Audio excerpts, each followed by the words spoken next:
So these are honestly some tricks of the trade that we've used for years that will allow us to sell our items for more than our competitors and far more often as well.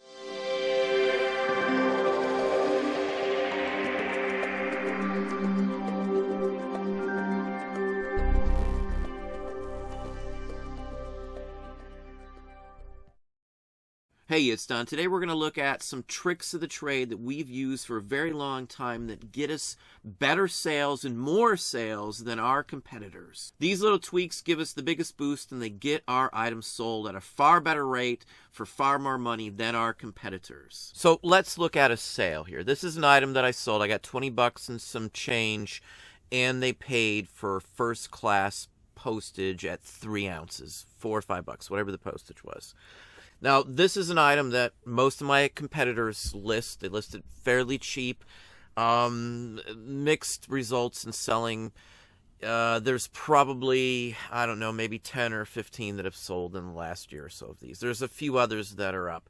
Now, if you look for this specific card, you'll find out that sometimes people don't list the main company name, which is Auburn Drug.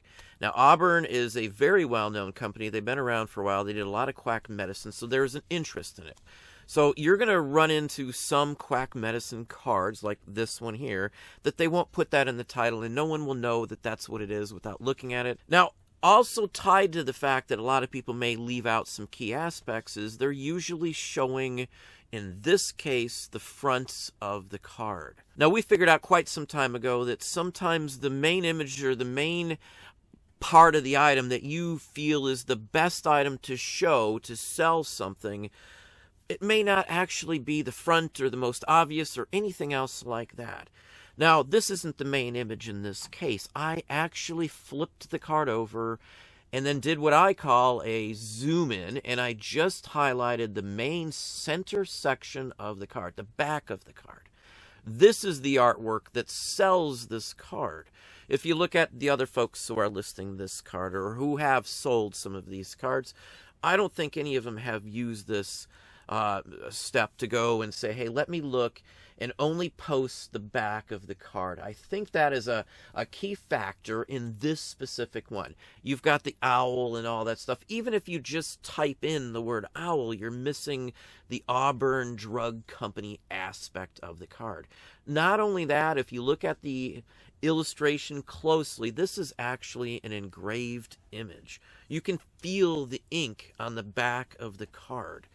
They probably just literally bought a pack of the blank cards and stamped their engraved image on the back. That is a practice back in the day. It was cheaper. You could have an engraving cutout of your logo, your advertising piece, and you could use it on anything you wanted. You could just stamp it on the back, machine press stamp, you know, the whole works on that.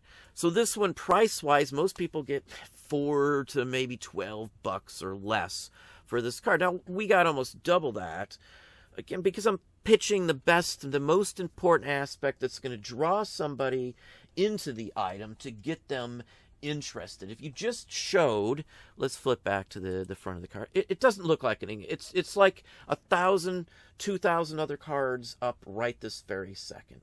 If you want to sell something, you've got to be able to draw attention to it over everybody else's item that's just like yours.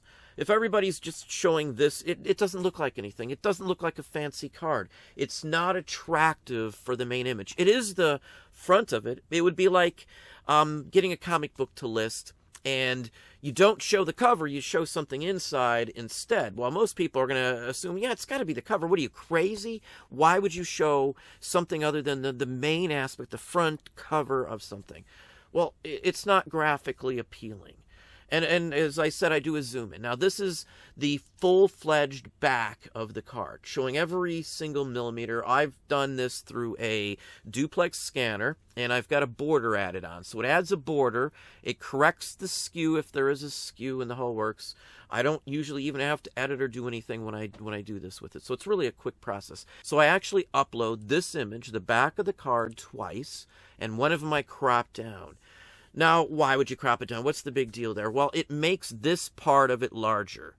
In some things that I do, like a postcard, I'll zoom in on a car or something on the postcard, and it may only be an inch long section of the card that I'm using. An average postcard, 3.5 by 5.5 or so. So it's barely 20% of the actual full size of the cover. So I crop them down, and it blows it up, and it fills up the entire gallery image when someone's searching for it. So it's far easier to see this item here than this one here. This isn't the greatest example. I wanted to point out, though, the aspect of what's important on it. Just like keywords on things like that. When we first started into this, we never thought about stuff like that either. Years ago, this is a quick list. This one was just listed maybe 2 days ago. So it sold very quickly. So after that one sold, we listed some other ones that we had in inventory. This is a different card. You can see the front image is very, very different. And our title here has the number 1 on it there, you see at the end after the word mortar. And that just designates that I have more of this card. The last one we just sold had a 3 at the end of it. So we don't change the title on most of these sorts of things. We'll just add a number. They're different cards. They're not duplicate listings. There's not a problem with using the same title minus or having a different number or some other thing like that. And it would be like having a custom SKU for it. Every title that we have is technically different because of that. It's a different item, but the keywords, the title itself, were perfectly fine the way it is. Now, this one sold for $22 and some odd cents. Again, our competitors sell it for $4 to $12, maybe $14 tops, depending on the specific card. So this person here bought quite a few of the cards. We were in the process of listing a few more with the results of selling some, and then going back in and starting to address any that we had up in our store now and doing the same thing. So here's another one that the wife actually listed. This is card number 2 out of them. Again, the titles are all the same. 1, 2, 3, all sold right off the bat. Now, these aren't even selling to the same person. It's the aspect that we switched it around and put the most interesting thing here. It's got a mortar and pestle in here and an owl. It's an engraved image. It's really nice. And what resulted from that are a bunch more other sales. Now, if the front of the card is excellent, it looks really nice, don't do something like that. You want the most eye-appealing thing out here. Now, every card in here didn't sell for 20 or 30 bucks, obviously. You can see the totals down there, but this was an easy sale to the very same person, all because I showed the back of the card here. Now, one of the ones at the top here, we've also showed the back of. Again, it's a learning process as you go. We tend to switch things around when the backs are, though, the most important. Now, if you got a shirt, sometimes the label, zooming in on the label may be your best bet to sell a shirt, you know, using that as your main image. Sometimes an action figure, the arm of the action figure, or the looks of the eyes, or a different hair color or something, a zoom in on that may be the biggest factor that sells it. We pretty much center in on whatever it is that's going to sell it. I research the item if I don't know what that may be. I try to test different words. Now, with the titles that I showed you, in fact, let's hop back to one right here. Owl is needed in this one. I need to have the word owl in there because there are collectors that just buy cards and 5, 10, 15, even 20 cards all at once just because they have owls in it. It's a thing that we always list. If there's an owl in it on an old piece of paper or something like that, or it's a figure, usually it gets listed fairly quickly because they almost always sell. The pestle and mortar is in there. So that's another keyword aspect to it. It doesn't have to be a trade card collector who is going to buy this. That's another factor. A lot of the items that we're selling and listing like this have multi-category interest, meaning that more than just one category would be of interest to this item. And what does that basically mean? That means that there's more people looking for it. It's not just one locked into one small category or niche. I've got at least 3 different categories, 4 different categories that this can go into. There's people that collect medicine-related items. There's a medical category in the scientific and all that section there in collectibles. So I could have listed that there. If it doesn't sell here in the trade card collectibles section under advertising collectibles, I'd move it at some point. That's all there is to it. We go back to our old listings all the time. And sometimes we'll figure something out. I can change 20 or 30 old listings and then sell them fairly readily. So there's folks also that will collect things tied to mortar and pestle because it's a visual thing. A doctor may frame that and put that in his office. We have several dentists who collect old dentist-related cards. They're not trade card collectors or anything, but they like anything with graphic images of a dentist and things going back as far as they can find. It's quack medicine. You want to list that in the title. I'm not going to worry about that it's a cough remedy. That would almost hurt the example, hurt this one here, because it's the Auburn Drug Company, and they're hoping it's something different. It's a compound, so it's something you'd mix. You have to understand something that, like a compounding pharmacist are still around to this day. There's local ones here. You can have a local pharmacist actually make and combine and compound your medicine these days still. It's Auburn Drug, as we said, so it's a trade card also.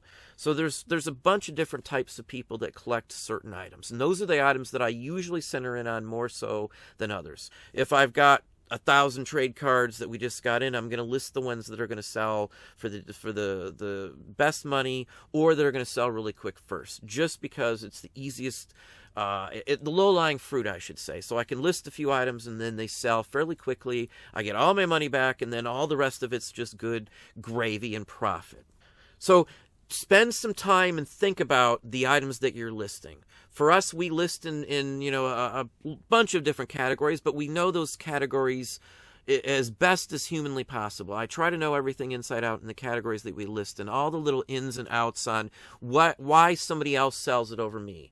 I figure that out, and then I adapt and use the same methods that the other folks are using to get the results that I wasn't getting. And then boom, using backs of cards or a different photo than everybody else is using is from somebody else from years and years ago. Somebody else suggested that to us, and sure enough, it works. You need to get them in the door, and this is honestly the best way to do it, is to zoom in, center in, keyword at the same time.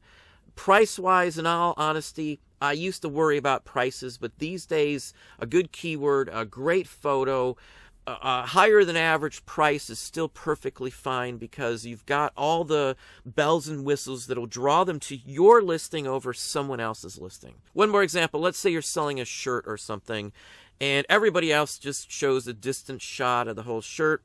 You come in and show a close-up of the best of the graphical aspect of the shirt, and it's eye-appealing. You've got the best keywords. You've crammed them to the left if humanly possible in the title. You'll get a sale probably over the rest of the folks with the distance shots, with a bunch of junk in the background. You want to be able to see the images scanning through rather quickly, because that's what most people do these days. But anyway, that's just some of the tricks that we use that get us more sales. It's a good way to get your listings the attention that it needs and get that sale for a real top dollar price. Well, there we have it. Hopefully that gave you some ideas, some thoughts. If you enjoyed this video, please hit that like button down below. You can also hit the bell icon to be notified if I post new content or go live. Subscribe and tell all your friends.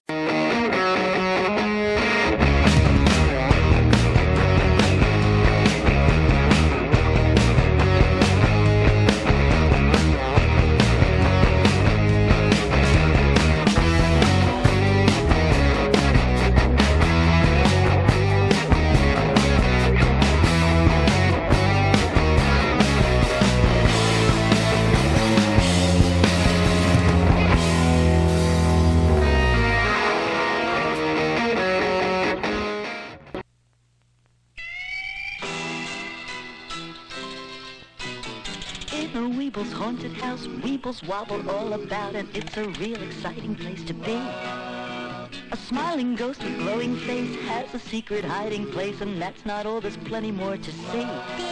Cause a Weeble's haunted house is a great place to be. Weeble's haunted house, including glow-in-the-dark Weeble ghost from Romper Room.